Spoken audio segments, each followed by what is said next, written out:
When you think of fossils, you think about dinosaurs. Dinosaurs are exciting. Some of them were huge, like this brontosaurus, a member of the sauropod family of dinosaurs. Those are the dinosaurs with the big legs, the long necks, and the long tails. It's actually one of the sauropod dinosaurs that's the largest land animal ever to walk on Earth. That's this one, called Dreadnoughtus. Here's how big Dreadnoughtus would have been compared to an adult human being.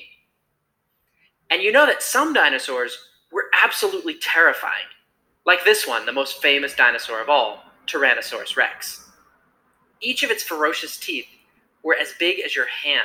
This is a real fossil T-Rex tooth right here. Now, you might have heard that all of these great beasts died out a long time ago. We say that they went extinct. Scientists have reason for thinking that they all died out about 65 million years ago.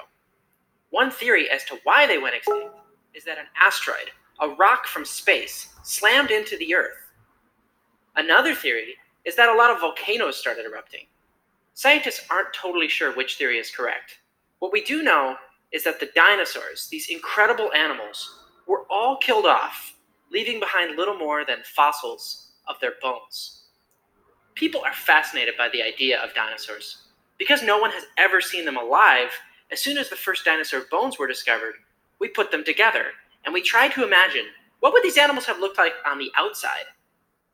Ever since the 1800s, we've been imagining what dinosaurs must have looked like.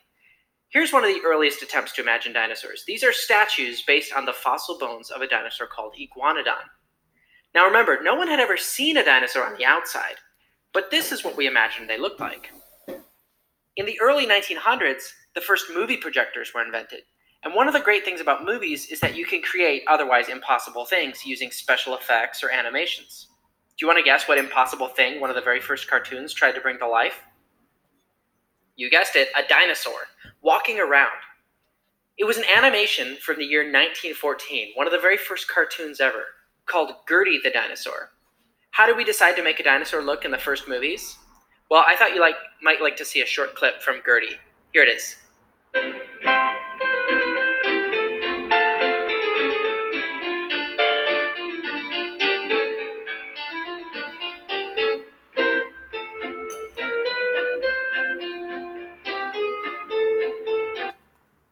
Now, since the time of this Gertie dinosaur cartoon, we've gotten a lot better at making animations and special effects for movies.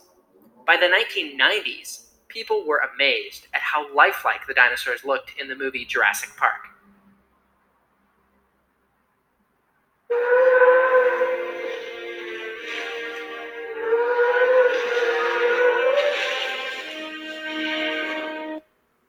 Now, Jurassic Park is probably a movie your parents remember vividly because it's also meant to be a scary movie.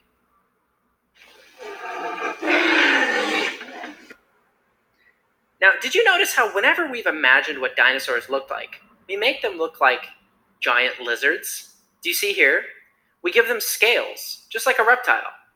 Why do we make them look like reptiles? Why do we give them scales? You might think, well, because that's how they looked, isn't it? But do you really know? I mean, what makes us think they had scales? Think about how we find dinosaurs. We find them as fossils. When we find a dinosaur fossil, it's not like there's any actual flesh. That's not left. They didn't die last week. They died 65 million years ago. Any flesh has long since rotted away. All we have of them are bones, right? So why assume they were scaly reptiles? How do we know they weren't more like this? Furry beasts that look like King Kong. Given that all we have of them are fossil bones, why do we think dinosaurs looked like lizards? When scientists look at the bones of a dinosaur, why do you think they decided the outside of the dinosaur looks like a lizard rather than some kind of furry animal?